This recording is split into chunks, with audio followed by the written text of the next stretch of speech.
Este audiolibro es realizado por Peronismo Creativo.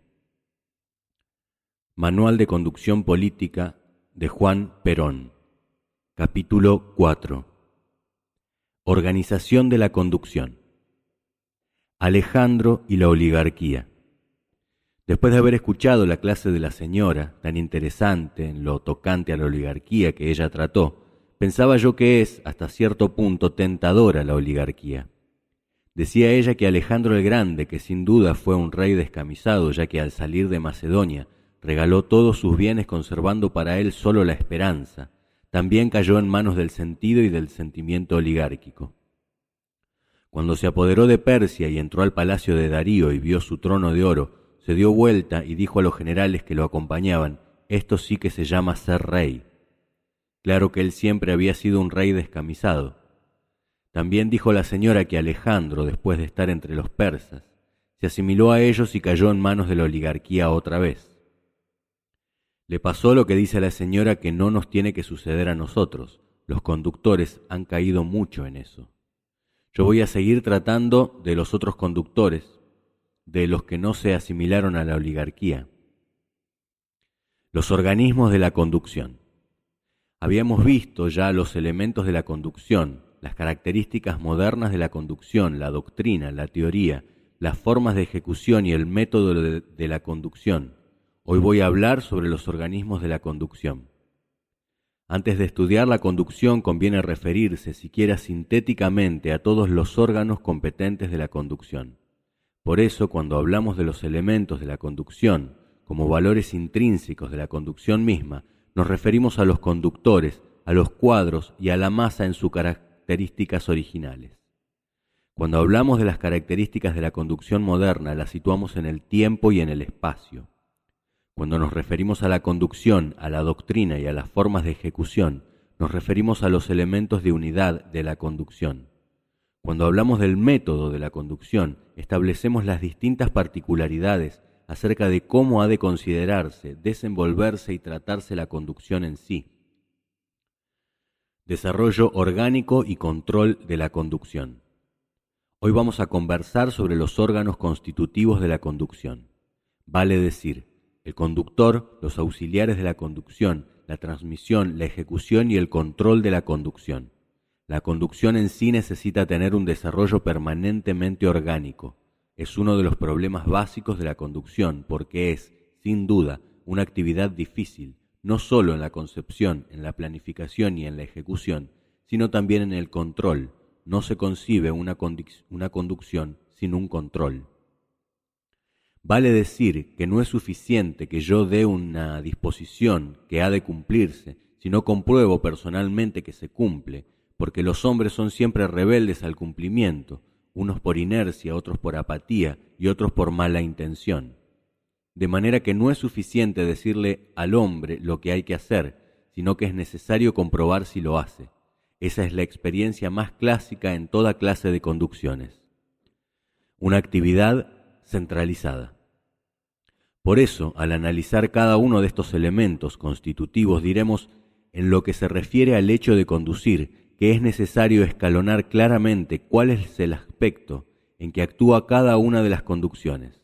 Por eso debemos establecer como punto de partida que la conducción moderna en todos los campos, tanto en lo económico como en lo político, en lo social o en lo militar, se caracteriza por ser una actividad centralizada. Es decir, hoy no se concibe una conducción como en la Edad Media, donde se dirigía a larga distancia o con gran espacio de tiempo, mediante largas directivas. Hoy existen los medios de comunicación necesarios. ¿Por qué? Porque no existían los medios de comunicación necesarios.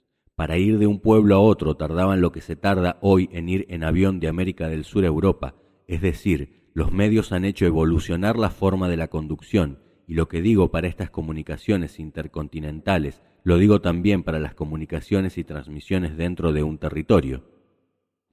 Hoy, para que todo el país quede impregnado de una noticia, de una directiva o de una orden, es suficiente que yo tome la radio en cadena general, diga una cosa y 10 minutos después todo el país esté envuelto en la ola de esa noticia o de esa disposición. Acciones estratégicas y tácticas. Lógicamente, con esto ha ido evolucionando también la conducción. Antes era más necesario confiar en órganos intermediarios. Hoy es posible realizar la conducción directa en ciertos órdenes de acción. Esto sirve para la conducción general, o sea, lo que desde hoy en adelante llamaremos la conducción estratégica, porque en la política hay también una acción estratégica y hay acciones tácticas, porque la política es una lucha y donde hay una lucha general y hay luchas parcializadas. La lucha general es la estratégica y la lucha particularizada es la lucha táctica. Definición de estrategia y táctica en política. ¿Qué hace la estrategia en la política? Prepara las mejores condiciones generales para obtener el éxito táctico en las acciones parciales. Eso tomaremos en adelante para entendernos como definición de lo que es la estrategia política. Estrategia política es la serie de medidas y acciones que la conducción general establece dentro del marco total para preparar las mejores condiciones de la lucha táctica en los lugares donde ella se realiza. Y la lucha táctica, o sea, la táctica política, es la acción puesta en movimiento en los sectores de acción política para vencer en la lucha dirigida contra los adversarios. Es decir, en otras palabras, que quien hace la conducción general, el conductor, tiene por misión actuar en el campo político en forma tal que posibilite las mejores condiciones de lucha en cada lugar que ella se realice. Estábamos acostumbrados a confiar solo en la táctica. ¿Por qué, señores, debe dividirse este campo? ¿Por qué razón no se hace solamente la lucha estratégica y no la táctica? ¿Por qué razón no se hace solamente la táctica y no la estratégica? Nosotros estamos acostumbrados, en nuestra política, a confiar demasiado en la lucha táctica. Hasta ahora se ha hecho muy poco en el orden de la lucha estratégica. Se confiaba en la acción de los caudillos parciales. El gobierno cometía un sinnúmero de errores en el orden político, empezando por hacer demagogia en vez de obra de gobierno. Hacía política desde el gobierno en lugar de realizar obra en el campo de las satisfacciones populares, que son la base del predicamento general en política y que los caudillos locales estaban obligados después a destruir de una u otra manera. ¿Qué ayuda tenían los colaboradores locales de la acción política general? Ninguna, por parte del gobierno o del que gobernaba y conducía la política en el campo estratégico. Otras veces se efectúa solo la acción estratégica. En otros casos se efectúa una acción estratégica en la dirección de la política, pero no siempre acompañada con la acción táctica, porque eficaz es una forma general, la conducción estratégica afloja los resortes parciales. Entonces, allí donde no hay enemigos, los hombres se ponen a luchar entre ellos en vez de formar un frente para realizar una lucha. El ideal, la mejor estrategia con una hábil acción táctica. El ideal, en este tipo de conducción, ha de ser tratar de ejercitar la mejor conducción estratégica, que ha de ser cumplida con una hábil y combativa acción táctica en los campos particulares. Pregunto yo, ¿por qué deben ser las dos y no una sola? Primero, porque en la práctica hay inconvenientes y factores desfavorables cuando se realiza unilateralmente la conducción, y segundo, por una razón de ser de la conducción misma. Debe haber una conducción estratégica, porque es la que fija los grandes objetivos que deben ser bien y hábilmente elegidos. Ejemplo de la estrategia peronista, las tres banderas. Por ejemplo, en nuestra conducción política estratégica, ¿cuáles son los objetivos que nosotros hemos elegido como gran orientación de nuestro movimiento? ¿Cuáles son las banderas que hemos puesto al frente? La justicia social, la independencia económica y la soberanía política. ¿Por qué razón han sido bien elegidos estos tres objetivos? Porque nuestros adversarios, si quieren actuar, tendrán que tomar los mismos objetivos nuestros. Nadie puede ir ya en este pueblo contra la justicia social, contra la independencia económica o contra la soberanía, y si van, peor para ellos. De manera que, elegidos hábilmente los grandes objetivos estratégicos, la acción de la lucha en cada lugar está habilitada enormemente para los que la realizan. ¿Por qué? Porque tienen tres banderas irreemplazables, contra las cuales ni los adversarios pueden luchar. Las acciones son complementarias. Esto lo doy solo a título de ejemplo de cómo ha de complementarse una acción con la otra. ¿Por qué, dicen algunos, no dirijo yo toda la política del país? No puede ser por una simple razón. ¿cómo podría yo manejar, gobernar o conducir la política en la provincia de La Rioja, estando yo en Buenos Aires, si allí hay una lucha local encauzada en un medio que desconozco, en una situación que varía diariamente y que yo también desconozco? Yo necesito que esa lucha local la dirija alguien con conocimiento perfecto del lugar, costumbres, acción y situación diariamente variables. Esa es la conducción táctica, y así como yo no puedo permitir que ese que realiza la acción táctica me venga a interferir o dar las directivas de cuál será la conducción estratégica que yo llevo en el país, tampoco me puedo meter a enmendarle la plana al que sabe y conoce la situación local. Gobierno de conjunto. Yo mando en conjunto, pero no en detalle. Mando en conjunto, creando las mejores condiciones para que La Rioja esté en buenas condiciones y pueda empeñar su lucha táctica y triunfar, de manera que en el orden de la organización de las acciones, dentro de las características naturales y especiales que cada situación estratégica o táctica plantea a los conductores, cada uno debe actuar en su puesto, ayudando sin interferir, porque toda la interferencia es inoportuna y perjudicial. Interferencias en la conducción.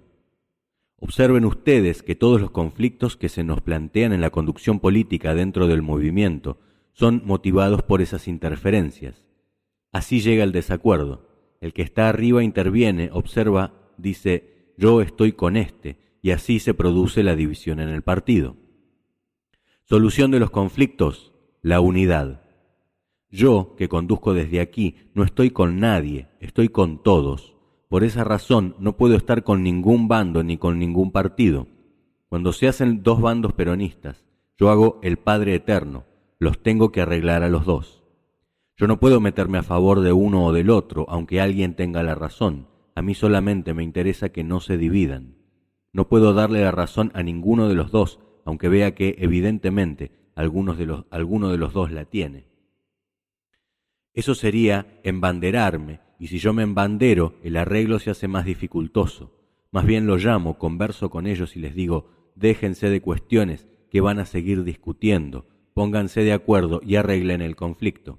Y cuando nos arreglamos y nos ponemos de acuerdo, no hay problemas entre nosotros que no se puedan solucionar. El conductor superior no puede embanderarse. Por eso, en mi función de conductor superior, si me embanderase, pasaría a meterme en la conducción táctica del lugar, donde no es mi esfera de acción, perjudicaría los intereses locales, abandonaría el problema, intervendría en lo que no es objeto de mi conducción, y al abstraerme en ese programa, abandonaría la conducción de conjunto, y estaría mal conducido lo estratégico y mal conducido lo táctico, y esa no es la función del que conduce desde arriba. El sentido común divide la conducción táctica de la estratégica. Por esa razón he hecho esta disertación para explicar dónde está la línea divisoria entre la conducción táctica y la conducción estratégica.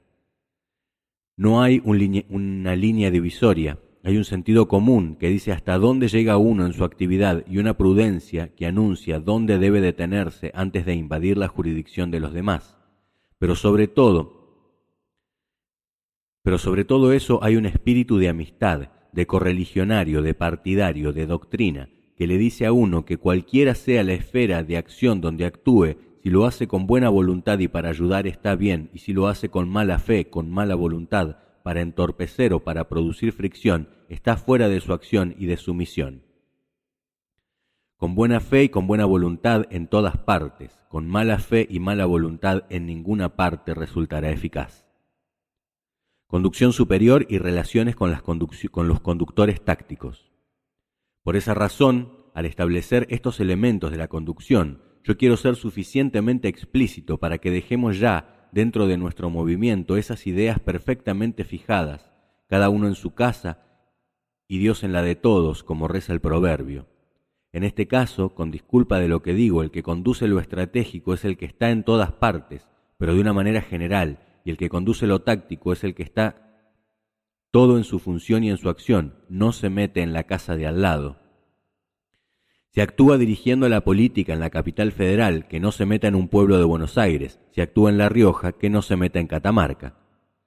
Eso está fuera de la esfera de ellos, porque la conducción general y las relaciones entre los distintos sectores de la conducción corresponden a la conducción superior. El peronismo eliminó los factores disociantes. Si todos actuamos dentro de esta esfera de acción que nos fija la propia función, nosotros no podremos interferir nunca, molestar o crear problemas inexistentes. Ya en nuestro país se han producido. La intención de formar una liga de gobernadores se produjo. En nuestro movimiento, todos esos que han actuado con antigua concepción han producido factores disociantes y de molestias en la conducción. Hoy, afortunadamente, ya se ha delimitado perfectamente bien. No se ha terminado con las interferencias, pero sin embargo, lo vamos realizando orgánicamente bien. Cada provincia, con su gobierno y su representante del Partido Peronista en el Consejo Superior, con sus autoridades partidarias dentro de cada una de ellas, con amable comprensión y conducción parcial, va desenvolviéndose perfectamente bien. Solución amigable de los pequeños conflictos. Cuando hay alguna pequeña cosa, nos reunimos, hablamos, nos ponemos de acuerdo, sobre todo viviendo la verdad y no teniendo reservas mentales. No hay problemas para nosotros que no podamos arreglar. Cuando se produce algún pequeño roce, yo pongo especial atención y enseguida llamo a las partes y les digo, a ver, ¿qué pasa? Vamos a estudiar. Estudiamos y arreglamos el roce y restañamos lo que pueda haber. No dejo profundizar. Hay que estar atento cuando se produce la rasgadura, para que después no se haga la grieta. Cuando se produce la rasgadura voy y pongo un poco de mezcla, fratacho y listo. La conducción militar. En otras palabras, la conducción no es el mando. Por eso los generales no sirven para esto, porque los generales están acostumbrados a mandar. Son unos hombres que a los 15 años son puestos al frente de una unidad o empiezan a educarse en la disciplina. Cuando tienen 18 años recién empiezan a mandar y entonces para ellos todo es mando. Luego, cuando llegan a general, les ponen 3 o 4 mil hombres a sus órdenes, les dan su grado, el código de justicia militar y el mando. Nadie dice que no. ¿Cómo va a decir que no? Conducción política y conducción militar. En la política el asunto es otra cosa. Primero que nadie le da a los 3.000 hombres, se los tiene que ganar el conductor. El grado no lo tiene ni tampoco el código, y si manda una cosa sin sentido, no le obedece nadie. Esta es una conducción muy distinta. Aquí hay que arreglárselas para que la gente haga caso y, sobre todo, tener cuidado de no ordenar nunca nada que no pueda hacer, porque si eso se hace una vez, abre la puerta para que por ahí pasen todos los demás que no quieren hacer lo que deben o lo que conviene hacer. Es decir, hay que procurar que no desobedezcan por primera vez. Cuando se trata de un asunto escabroso, mejor es maniobrar bien para que no tenga nada que decir nadie. Desde que estoy en el gobierno nunca he tenido que decir hay que hacer tal cosa. Siempre me las arreglo para que me vengan a decir los demás lo que yo quiero que se haga. Y sobre todo, en esta clase de conducción superior es conveniente estar acorazado con la condescendencia y sobre todo con la transigencia. Transigencia y tolerancia. La política, a pesar de que en ella hay algunos intransigentes, es un juego de transigencia. Se debe ser intransigente solo en los grandes principios. Hay que ser transigente, comprensivo y conformarse con que se haga el 50% de lo que uno quiere, dejando el otro 50% a los demás. Pero hay que tener la inteligencia necesaria para que el 50% de uno sea el más importante. En esta conducción nada rígida, todo dúctil, nada importante, todo sencillo, hay que ser tolerante hasta con la intolerancia. El concepto de la energía en el gobierno. Naturalmente que hay que tener también el concepto de la energía cuando la energía está justificada. Un gobierno débil termina con su prestigio, pero no hay que ejercer la energía inoportunamente. Un acto de energía realizado en una oportunidad por impulso, por pasión, por odio o por cualquiera de esos malos consejeros lleva al desprestigio.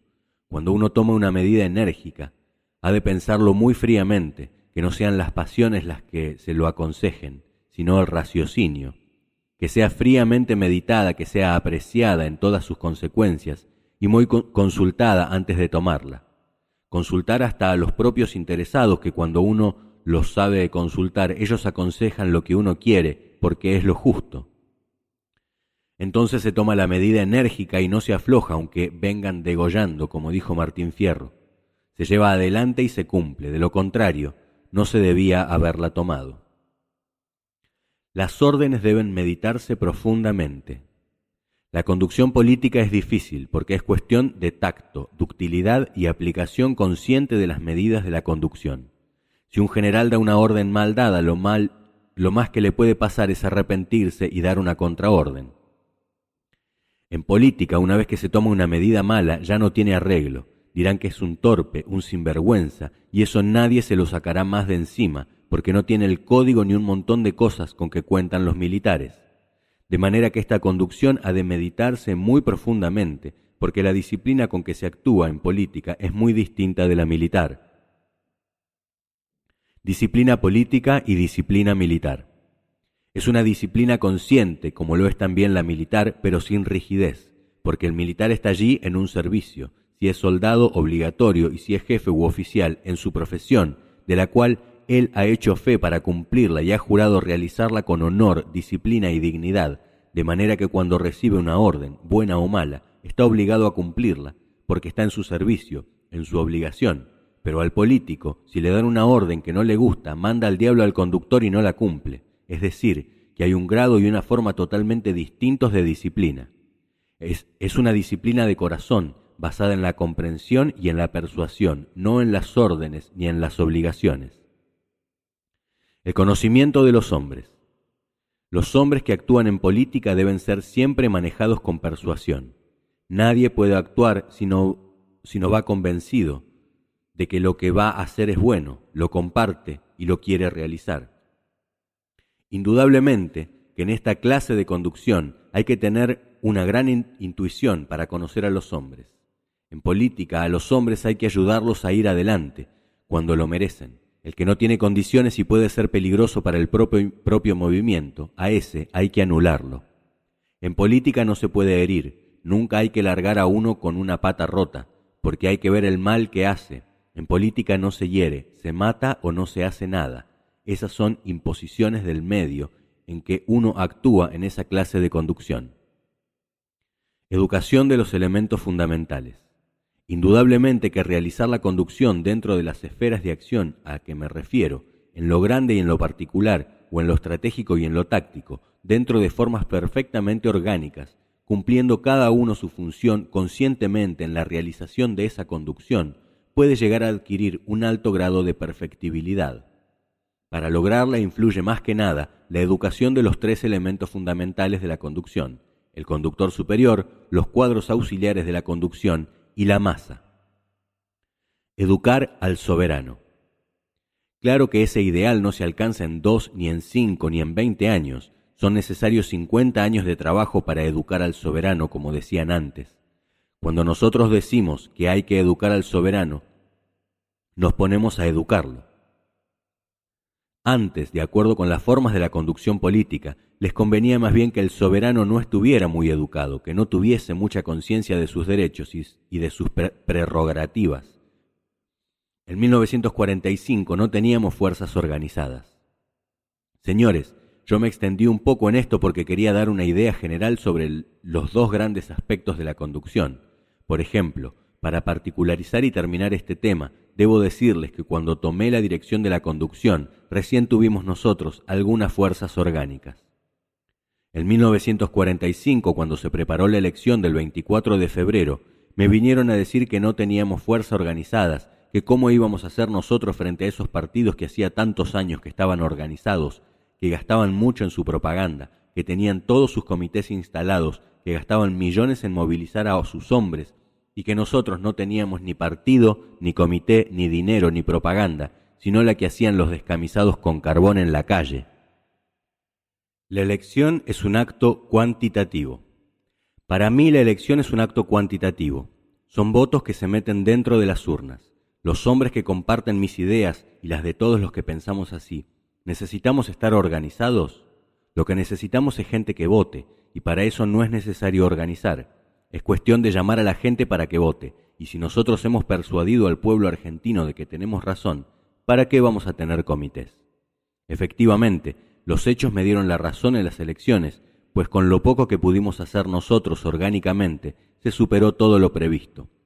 ¿Qué iba a conducir a una masa como la que tenía el peronismo total y absolutamente inorgánica? ¿Qué conducción política podíamos hacer? Para conducir hay que tener una masa organizada, hay que tener comandos organizados y hay que tener un comando superior, también organizado, que pueda actuar. Si no se cuenta con eso, es mejor callarse la boca y no conducir. Hay que dejar que todo se conduzca solo, sobre todo en la elección, que es un acto cuantitativo. Los hechos me dieron la razón en estos problemas, a pesar de que no teníamos nada. Para gobernar es imprescindible la organización. El tiempo que nos dijo que para ganar elecciones no se necesita organización, nos dijo después que para gobernar es imposible hacerlo sin tener una organización, porque el gobierno es un acto cualitativo. Ahí se necesita seleccionar a los hombres, y hemos pagado caro en el peronismo el no haber estado organizados y no haber seleccionado los hombres con que hemos actuado. En política no hay nada que por sí sea decisivo.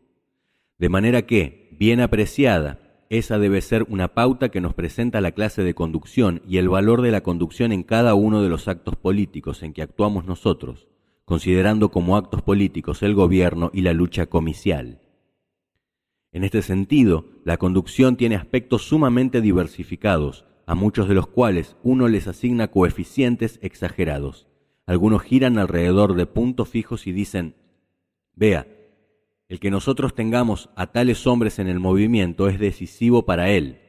Otros dicen, es decisivo que hagamos tal cosa en tal parte. En política no hay nada que por sí sea decisivo. Lo decisivo es que aunemos todos los coeficientes de acción efectiva y los conduzcamos bien. Eso es lo único que la conducción puede hacer dentro de la política. Los demás son resortes de otra naturaleza, administrativos o de gobierno, pero no de la política. Cada uno en su función. Y esto divide el otro sector en que actúa la política, el gobierno por un lado y la política por otro. Ni los del gobierno haciendo la política, ni los de la política haciendo el gobierno.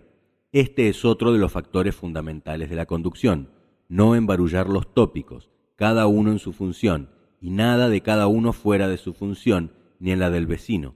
Por esa razón, al establecer nosotros las bases para la conducción, debemos fijar claramente esos 4 aspectos.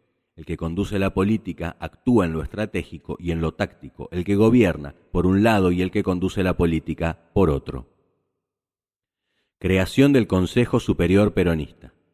Por eso, mientras he estado en el gobierno, no he querido tomar la dirección de la política y he creado el Consejo Superior Peronista, que es quien conduce. Nadie podrá afirmar que estando yo en el gobierno dijera, quiero que fulano de tal sea tal cosa. Solo el pueblo elige los candidatos. No, a mí me vienen a preguntar y me lo preguntan todos los días. ¿Quién es su candidato? Yo invariablemente contesto lo mismo, el que elija el pueblo, ese es mi candidato. Flaco servicio haría yo si me pusiera a digitar quiénes han de ser los hombres que deben actuar en cada parte. Empezaría por demostrar que faltaba a la verdad cuando decía que cada peronista lleva el bastón de mariscal en su mochila. Será el pueblo quien lo elija, si tiene las condiciones morales necesarias para actuar en la función pública.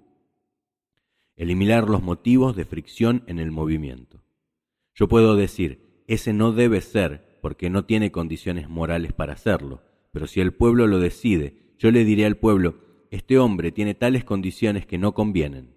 Pero si él no renuncia o el pueblo no lo renuncia, yo tampoco lo voy a renunciar. Mientras nosotros mantengamos bien dividido eso, no habrá motivos de fricción dentro del movimiento peronista. Empujar con lealtad desde cada puesto. Los que gobiernan, los que conducen la política, los que la conducen en el campo estratégico y los que la conducen en el campo táctico, deben empujar desde el puesto que les ha correspondido y al que tienen derecho, y empujar lentamente y corriendo ligero, pero no haciéndole zancadillas al que corre al lado para hacerlo caer y ganar él. No, con formas lícitas, cada uno en su andarivel, como decimos los que hemos hecho atletismo, sin molestar a los costados. Si la conducción se realiza en esta forma, todo se facilita, absolutamente todo. El que conduce en grande vive en jauja, pero no tiene problemas con los hombres, ya que los problemas de las cosas se solucionan inmediatamente. Siempre es lo mismo, el hombre lo complica todo, la naturaleza es maravillosa si el hombre no la echa a perder algunas veces. Todo esto que conforma una técnica general para la conducción está basado en no interferir en esos 4 aspectos a que me he referido. Hay que evitar interferencias. Esto lo debemos fijar profundamente en todo el movimiento peronista. Si ustedes echan una mirada al panorama, se darán cuenta de que todos los inconvenientes que tenemos surgen de eso. El que está arriba se mete en lo de abajo, el de abajo se mete en lo de arriba y en lo de al lado. El que está en el gobierno se mete en la política y el que está en la política se mete en el gobierno. Esta es una acción de conjunto que manejamos de acuerdo, respetando en cada caso lo que hay que respetar. Si yo me metiese en la conducción de detalles de cada provincia o territorio, cometería muchos desaguisados. Interdependencia de política y gobierno. Nosotros hemos creado una organización que permite que la política esté conducida de acuerdo con el gobierno, porque no podemos dividirlas en forma absoluta, ya que el gobierno es parte de esa política y la política es parte de ese gobierno, pero cada uno en lo suyo, cada uno en su conducción y todos de acuerdo. Claro está que es más fácil decirlo que hacerlo, pero con la práctica y el respeto de esas grandes directivas, llegaremos a ejecutarlas mecánicamente, sin que nadie imagine siquiera que puede hacer lo que no debe. Si cada uno entra en esta acción con la prédica de unos cuantos años, por ejemplo 20, tendremos educada a la masa, a los dirigentes y a los conductores. Elemento primordial, el conductor y su doctrina. De esta misma acción surge que el conductor es el elemento primordial, porque tiene una acción directa y otra indirecta en la conducción. La acción directa es la que él realiza y la indirecta es la que sugiere con su propio procedimiento al resto de las conducciones locales, a las demás conducciones. Por otra parte, de esa conducción superior es de donde sale la doctrina. La doctrina no puede salir de otra parte y es la influencia de esa doctrina la que va preparando los métodos y sistemas de acción en la conducción táctica de toda la política. La responsabilidad de la conducción. Esa acción directa e indirecta del conductor, su ejemplo, sus virtudes, sus defectos, sus métodos, sus sistemas trascienden todos hasta el último escalón de la masa. De tal palo tal astilla, que él sea como él sea, será la masa. Sus virtudes las cosechará en los hechos y sus defectos los sufrirá también en los propios hechos. Esto es sumamente importante, por eso uno debe tratar, aunque no sea nada, de serlo todo si tiene la responsabilidad de la conducción.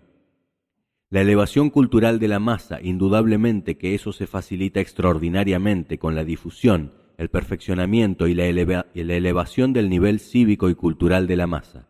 Es más comprensible, más fácil y todo se sistematiza mejor cuando hay una alta comprensión y esta viene con la elevación del nivel cultural. De ahí que yo crea que el peronismo tiene una función esencial que realizar dentro del pueblo argentino, ir elevando la cultura política, la cultura cívica del pueblo. Sin eso estaremos siempre expuestos a que nos saquen la masa, engañándola, pero si le enseñamos a la masa a discernir por sí, entonces estemos seguros de que no la volverán a engañar nunca más, y no engañada no podrá irse con los que tienen la mala intención, sino que irá con los que tienen la buena intención. Cada conductor crea su instrumento. Eso será a la vez el reaseguro del peronismo, para que nunca estemos tentados de tener una mala intención, para que seamos siempre instrumentos del pueblo y no lleguemos jamás a hacer del pueblo un instrumento nuestro. Por esa razón, al hablar del conductor es necesario decir que forma sus fuerzas, las organiza, las instruye, las prepara y las conduce. De lo contrario, no es conductor. Cada conductor crea su instrumento como cualquiera que debe realizar un trabajo. Nadie le puede hacer en su lugar de manera que él tenga algo que agradecer.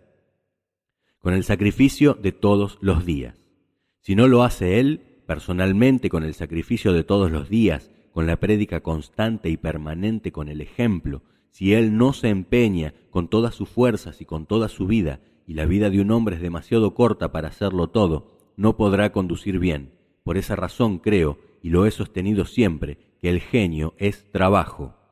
Nada puede realizarse por inspiración de nada, sino por la prédica constante y permanente, por la continuidad extraordinaria del esfuerzo. Solamente así se podrán vencer las malas inclinaciones a las cuales es siempre más propensa la gente que a las buenas. Dosificación de la prédica doctrinaria. De manera que todo eso está sobre los hombros de uno. Es necesario ir arbitrando los medios para realizarlo, pensando que a los pueblos no se les puede dar eso por bolsas. Hay también una dosificación. No es suficiente con que el pueblo engulla, es necesario que asimile y hay que hacerlo de manera que el pueblo asimile. No hay que hacerlo en la medida de lo que uno puede decir o enseñar, sino en la medida en que el pueblo aprende, dándole lo suficiente para que asimile, no mucho, poco, pero bueno. Esta prédica de la doctrina, desarrollada paulatinamente, ha de ser convenientemente dosificada. Nosotros podemos estar contentos con los resultados que hemos obtenido con nuestra prédica. Hasta nuestros propios adversarios están hablando en peronista desde sus propias tribunas. Quiere decir que nuestra doctrina no solo ha entrado en los peronistas, sino también en los contrarios. Los conductores auxiliares. Si es importante la acción del conductor, no lo es menos la acción de los conductores auxiliares. Estos representan la multiplicación del conductor. Si hombres de las mismas ideas y sentimientos, de la misma orientación doctrinaria, de la misma manera de ser, actúan en forma directa en contacto con la masa, dando los mismos ejemplos, evidenciando las mismas virtudes, inculcando los mismos principios, se llega a inspirar a la masa con mucha rapidez. Por esa razón es elemental y fundamental la formación de los hombres auxiliares de la conducción. Era imposible formar conductores en 1946. Me dirán, ¿por qué nosotros no comenzamos ya en el año 1946 a formar esto? Diré a ustedes que pensé sobre eso y que me dije lo siguiente: Dios nos libre de los malos maestros, porque un mal alumno es un mal y un mal maestro son miles de males por todos los alumnos que forma. Cuando el peronismo se formó no sabíamos quién era quién, no nos conocíamos, no éramos amigos. Si hubiéramos dicho que en aquellos tiempos éramos amigos, hubiéramos mentido. Éramos hombres de una misma causa, que pensábamos alcanzar los mismos objetivos, pero que veníamos de todas partes y de todas direcciones. ¿Cómo podíamos pensar que ya éramos amigos? Recién ahora comenzamos a hacernos amigos, cuando nos conocemos y sabemos cuáles son los puntos que calza cada uno. Las revoluciones en su iniciación marcan las horas de los audaces. Me he dado cuenta de que, cuando se produce una revolución, a todos los que vienen a ofrecerse diciendo: yo soy bueno para esto, hay siempre que dejarlos e ir a buscar a los que no vienen a ofrecerse. Generalmente esos convienen más. Todos saben tanto como yo cuántos hombres hemos tenido que sacar de los que actuaron en los primeros tiempos, porque sus valores morales no estaban a la altura de sus ambiciones o de sus deseos. La Escuela Superior Peronista. La Escuela Peronista pudo haber empezado a funcionar en 1946. Esto que hemos hecho ahora lo podíamos hacer entonces, pero ¿quiénes hubieran venido a la Escuela Peronista? Hubiéramos podido seleccionar a los hombres que debían obtener por lo menos la iniciación de esta marcha en la preparación para la conducción. Eso me hizo pensar muchas veces y nunca me apuré. Algunas veces sentía la necesidad, pero prefería que siguiésemos desenvolviéndonos más o menos como íbamos. Ahora nos conocemos, ahora entre nosotros mismos nos seleccionamos de acuerdo con nuestros valores morales. Ahora un hombre sin condiciones morales que viniese a esta escuela, él solo se iría, no se encontraría cómodo, y en el futuro, con los cuadros auxiliares de la conducción, haremos lo mismo.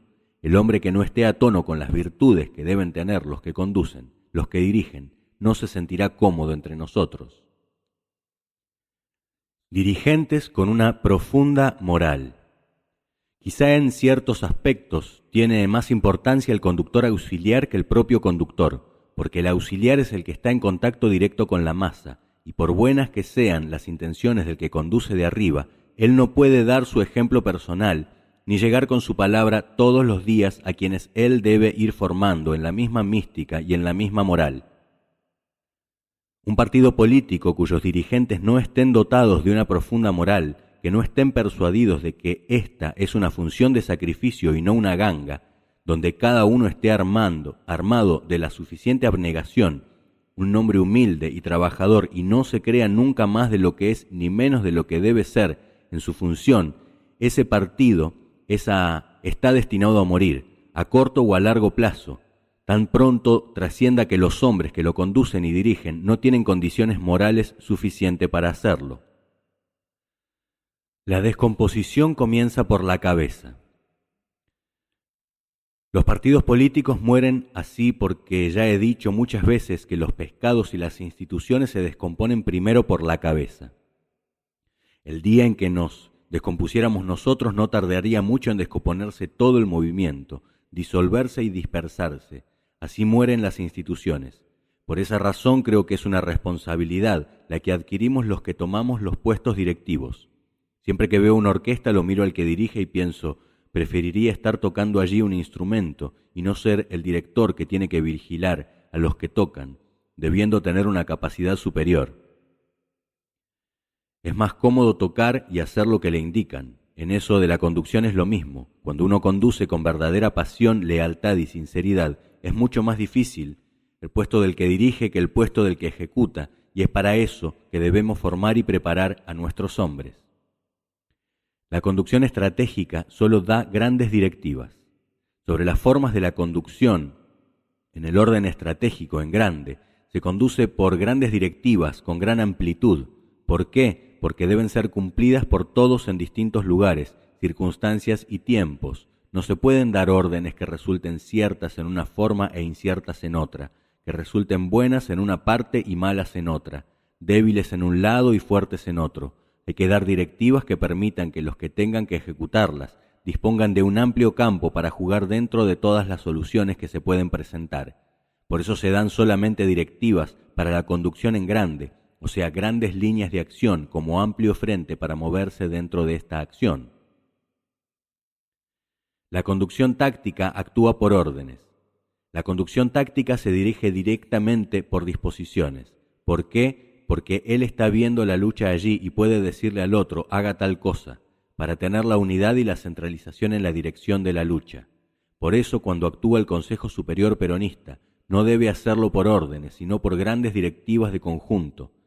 Pero cuando actúa el que dirige la lucha en una localidad, lo hace por disposiciones rígidas que no deben ser violadas por nadie, es decir, por órdenes. La conducción táctica es por orden, la estratégica por directivas. Información de ida y vuelta. Dentro de la conducción debe funcionar, en forma permanente, una información de ida y vuelta. Esto quiere decir que uno debe dar información a los que ejecutan para dar conciencia de acción, es decir, que nadie debe actuar en política sin saber que está haciendo algo y que está haciendo, además de llevar la persuasión de que debe hacerlo. En una orden militar se dice haga tal cosa y se terminó. En política no se puede hacer. El que lo hace se equivoca. Se debe llamar al hombre y decirle, la situación es esta. Nosotros tenemos que lograr estos objetivos. Yo he pensado que esto es lo que podemos hacer. ¿Qué le parece a usted? Y así lo persuade y lo va convenciendo. Si lo larga sin convencerlo, cumplirá de mala gana o no lo hará. Pero si se va convencido, es probable que lo haga, y siempre hay la posibilidad de llamarlo después y decirle por qué no cumplió o por qué lo hizo mal, si en verdad estaba convencido de que debía hacer lo que se le indicó. Información recíproca permanente. Esto de los sistemas y de las formas tiene una importancia extraordinaria, porque implica un trabajo también extraordinario. Para tenerlo siempre despierto al que realiza la tarea en el punto de contacto, es necesario tenerlo permanentemente informado y que él a su vez lo tenga informado a uno. Así, cuando va mal, se le puede llamar y decirle, va mal, agarre para el otro lado. Ese cambio de opiniones, ese consejo, esa consulta permanente que puede realizarse en las pequeñas esferas, favorece y ayuda extraordinariamente la conducción, sobre todo la comprensión, y uno puede vigilar si cuando trabaja ese hombre lo hace para todos o para él, lo que es muy probable también en la conducción. Ese sistema de información de ida y vuelta es indispensable en la realización de toda la conducción, no solo para mantener latente y permanente la acción, sino también para vivir informados sobre lo que hacen en el lugar de la conducción. Equilibrio entre la acción particular y la de conjunto. Otra cosa que hay que vigilar permanentemente en la conducción es que las partes se encuadren siempre en la situación de conjunto y en la acción de conjunto. Una de las cosas más comunes en la conducción política es que el que conduce en el lugar cree que el mundo gira alrededor del pueblo que dirige, y entonces no hay problema que él no subordine a la acción política que desarrolla allá en el pueblito. Cuando viene alguna cosa la resuelve por su cuenta, no es ese el procedimiento. El que hace una conducción de su pueblito, departamento, provincia o territorio ha de pensar siempre que va a resolver algunas cuestiones de lucha política y ha de pensar también si eso que él favorece a la acción de conjunto o no la favorece, en cuyo caso, si no está seguro, lo mejor es consultar a la acción de conjunto y allí le dirán si conviene o no conviene, porque ellos están más en la acción de conjunto. La conducción táctica no debe resolverse unilateralmente. Vale decir que nunca en la conducción táctica de una acción política ha de pensarse y resolverse unilateralmente, porque así como se rompe la unidad de acción y se actúa en fuerzas disolventes en vez de fuerzas concurrentes, que es la base del éxito en la política. De la misma manera, en una situación estratégica falsa, el éxito en el pueblito no salva nada. ¿Qué va a hacer con que venza en el pueblito si perdemos en la República? Es una cosa bien clarita. En una situación política estratégica falsa, el éxito táctico no conduce a nada. Lo que decide es la situación de conjunto. Por esa razón, en esto hay que llevar a los hombres y a la mentalidad de los hombres que conducen, que nada ha de hacerse fuera de la situación de conjunto, porque lo que decide es esa situación de conjunto. De nada le va a valer a un peronista ser convencional en Calamuchita si el presidente de la República fuese un radical o un conservador. Es decir, que hay que servir al conjunto en primer término y dentro del conjunto actuar porque todo se viene eslabonando desde arriba. Las disposiciones y el control. Además de la información y del encuadre del conjunto en la acción, es necesario cuidar las disposiciones y el control. Vale decir que hay que utilizar todos los medios posibles para que las noticias, directivas, disposiciones u órdenes alcancen oportunamente a los órganos a que están destinadas. Una de las fallas fundamentales de los políticos es que se reúnen en organismos directivos y conversando dicen, bueno, esto hay que transmitirlo, transmítelo. Le dicen al secretario, este dice a otro, transmitilo, pero el tiempo y la noticia, la orden o la directiva llega a algunas partes y a otras no llega. Algunas partes llega al día siguiente, a otras al año siguiente. Algunas partes llega completa e incompleta a las otras. Un sistema completo de transmisiones permanentes. Esto es algo que tiene un valor importantísimo, aunque nos parezca que no. Que todo el mundo esté igual y oportunamente informado después de la unidad de concepción es lo único que asegura la unidad de acción. De nada vale que nosotros lo pensemos si no lo hacemos pensar a todos los demás que deben actuar. De manera que esto, que parece una cosa secundaria, es fundamental. Hay que organizar un sistema de transmisiones permanentes y completo para que las noticias, informaciones, disposiciones, directivas y órdenes lleguen oportunamente y a todas partes, porque si no la aplanadora no se forma. Esa aplanadora de que tanto hemos hablado no marcha, no funciona. Este defecto lo he observado mucho en nuestro trabajo y es muy común. El fraude, los radicales y los manifiestos. Yo recuerdo siempre a los radicales y menciono esto como un caso de la eficacia de las medidas que se toman contra la acción del adversario. Siempre con los radicales amigos míos he criticado una cosa. A ustedes los engañaban en la provincia de Buenos Aires y con el fraude les ganaban la elección. Ustedes se reunían en el comité, lanzaban un manifiesto y se quedaban tan tranquilos por 4 años, y la masa también se conformaba. Levantar al pueblo para combatir al fraude. Hay que hacer una cosa, hay que levantar al pueblo. ¿Qué manifiesto ni qué 8 cuartos? Una orden, levantar al pueblo. Frente al fraude se reacciona de una sola manera. Hay que tener todo bien conectado y a la voz de ahora se levanta todo el mundo. Le queman los comicios, le matan los fiscales, cualquier cosa. Es la única forma de combatir el fraude, pero con manifiestos. Indudablemente que para hacer una cosa así es necesario tener la conducción y todo un sistema de acción establecido, de transmisión, para que llegue y se conecte en un todo y accione todo el mundo junto. La acción de conjunto es extraordinaria. Ya vamos a hablar, cuando hablemos de los principios de la conducción, de la acción de masa, que es base en política. Acción de masa, economía de fuerza. La acción de masa es un principio eterno e inmutable de la conducción, porque todas las conducciones en el orden militar o económico la usan. Es decir, no hay que echar gotas, hay que echar con el balde para que haga efecto. Eso se llama el principio de la economía de la fuerza, que dice que no hay que pretender ser fuerte en todas partes, porque entonces uno termina por no ser fuerte en ninguna. También dice que no se puede pretender ser siempre fuerte porque se termina por no ser fuerte nunca. Hay que ser fuerte en un lugar y en un momento, y por eso hay que tener todo en la mano para poderlo manejar a fin de conducir. Ganar la calle en un momento y lugar decisivos. Esa acción de masa destruye cualquier cosa. Recuerdo que una vez, cuando estaba en la Secretaría de Trabajo en 1944, salían a la calle la FUBA y la UD.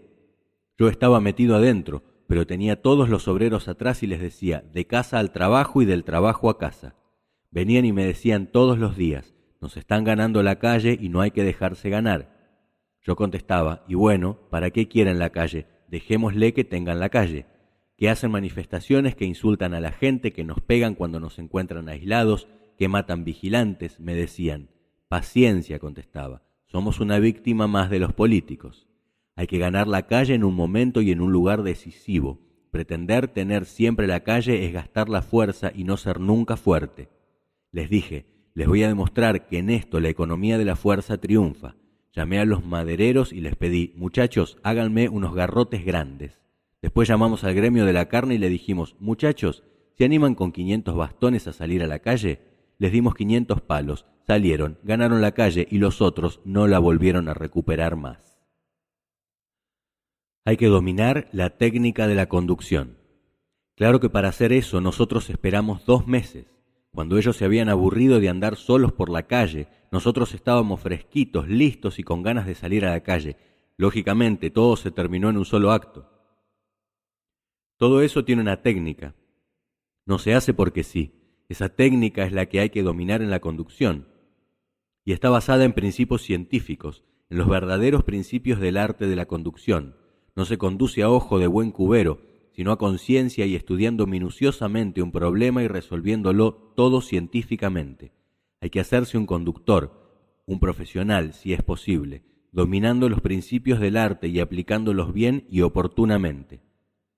El elemento de acción y la organización. Todo eso lo vamos a considerar en su momento. Me refiero a que para poder realizar eso, cumplir los principios y ejecutarlos, es indispensable que tengamos esto que es la base. Se podrá dominar y accionar en conjunto, pero ¿de qué sirve el principio si no podemos juntar la gente y hacerla salir en un momento oportuno con unidad de acción y de concepción? Es inútil, uno se queda con la linda idea, decimos muy bien las cosas, las pensamos mejor, pero las hacemos mal, porque no tenemos el elemento de acción, la técnica ni la organización.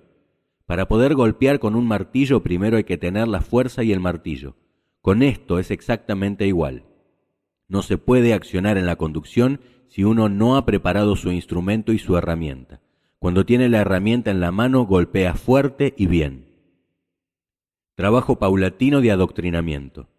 Todo esto que nosotros tratamos de formar y que haremos paulatinamente no se improvisa. Es trabajo de años y años, porque hay que ir llevando estos conocimientos a la masa, a los dirigentes, y poniéndolos en práctica para que la experiencia misma lo vaya formando a uno en las escuelas de acción, que es la mejor escuela.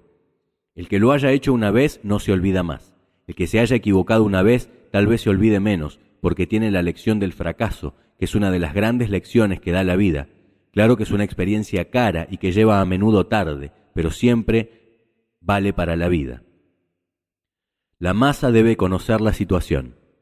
Otra de las cosas indispensables en la conducción y para la cual hay que estar conectado hasta con el último órgano es que hasta el último hombre conozca la situación, qué es lo que se quiere hacer y qué es lo que se debe hacer.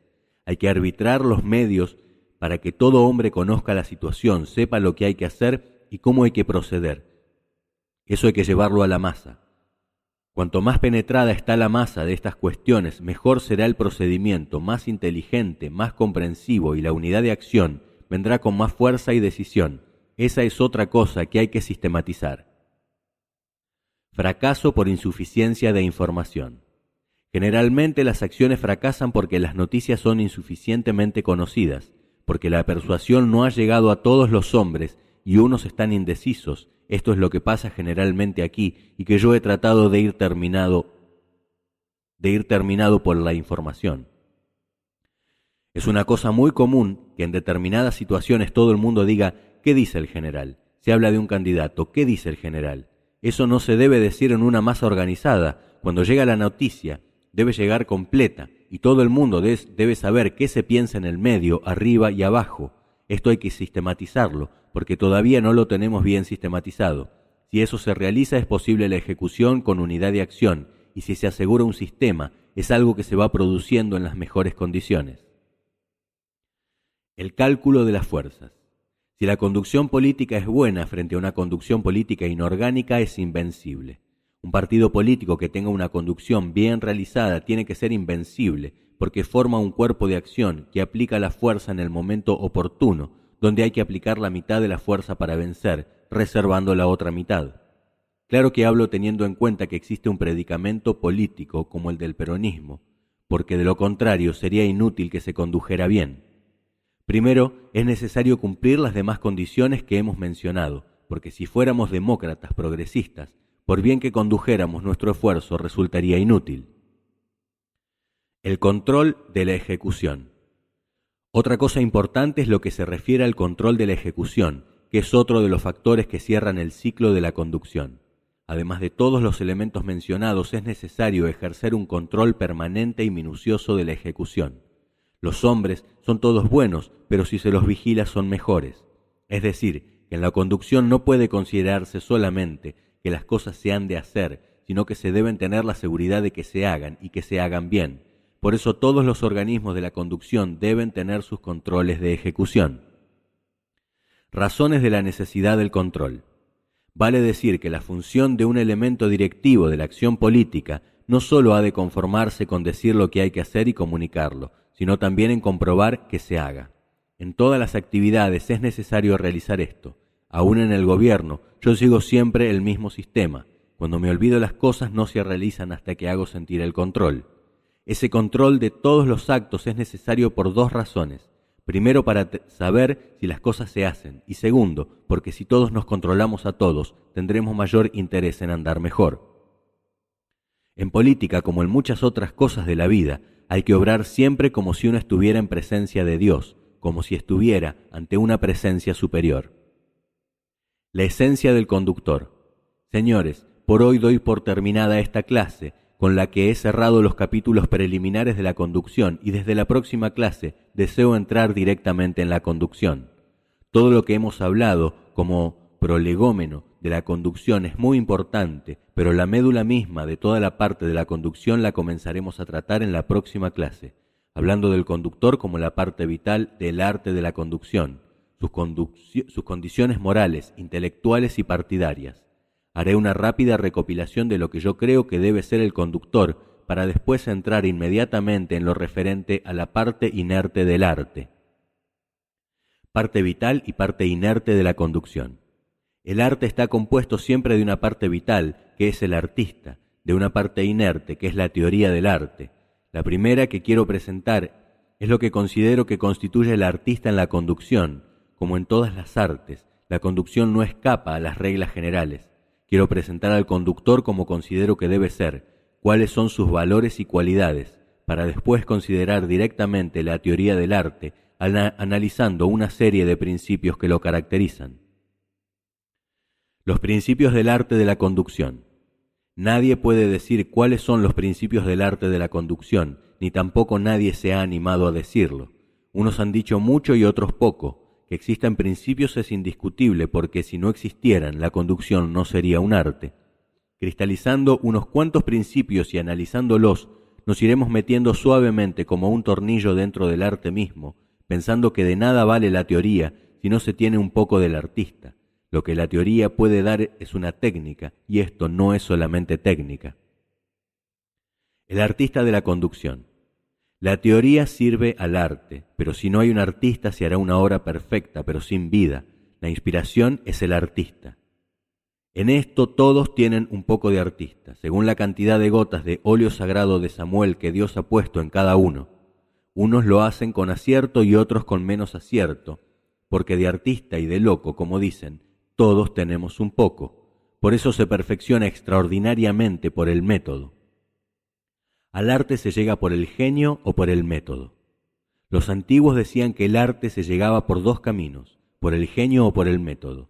Los que no tengamos la suerte de haber recibido mucho óleo sagrado, por lo menos tengamos la perseverancia de persistir en el método para arrimarnos al arte. Por otra parte, la conducción no requiere solamente genios, necesita hombres medianos y de trabajo que muchas veces son más eficaces. La inspiración puede dar una solución en algunas circunstancias. No hay que caer en la escuela que estuvo en boga en 1800, que decía que el arte es solamente para los que nacen artistas, y los que no nacen artistas, ¿para qué se van a dedicar el arte? ¿Se nace o no? En la conducción se triunfa o se fracasa. Esa escuela negativa no es la de la conducción. Si en la conducción aparecen los hombres artistas, mejor, pero no son siempre indispensables. Se puede conducir mejor sin artistas. En el arte aparece un artista, pero hay muchos otros que pintan bien y que a veces gustan, como los mismos artistas. Hay muchos cuadros de un pintor moderno que pinta más o menos y que a mí me gustan mucho. Es cuestión de gustos y en la conducción hay mucho de gustos. Pero naturalmente el arte de la conducción es más perfecto en ese sentido, porque a un cuadro o una escultura uno la aprecia y le gusta o no, pero en el arte de la conducción el tipo triunfa o fracasa. Enseñanza práctica de la conducción. Yo trataré en pocas clases de poner en evidencia esos factores de éxito o de fracaso en el análisis del conductor y de la teoría de la conducción. Si lo consigo, quedaré satisfecho. Es una cosa bastante difícil. Yo trataré de hacer un análisis lo más profundo posible y después que hayamos terminado con la exégesis de esos grandes principios, haremos algunos ejercicios teóricos, prácticos, sobre conducción. Yo plantearé una situación, ustedes harán la apreciación de la situación, tomarán la resolución y proyectarán un plan de acción. Eso es lo más práctico porque sobre la conducción se procede por dos sistemas. Primeramente por el análisis y el estudio teórico y después por los estudios aplicados, que pueden ser situaciones concretas, porque esto de hablar de la conducción es fácil, pero lo difícil es conducir. Las ejercitaciones. No queremos formar hombres que sepan hablar de la conducción, sino que sean capaces de tomar una resolución y ejecutarla. Esa ejercitación es la que va a ir dándole alas a uno para comenzar a volar en la aplicación de los grandes principios de la conducción. Esas ejercitaciones son también, en algunos casos, análisis de hechos históricos.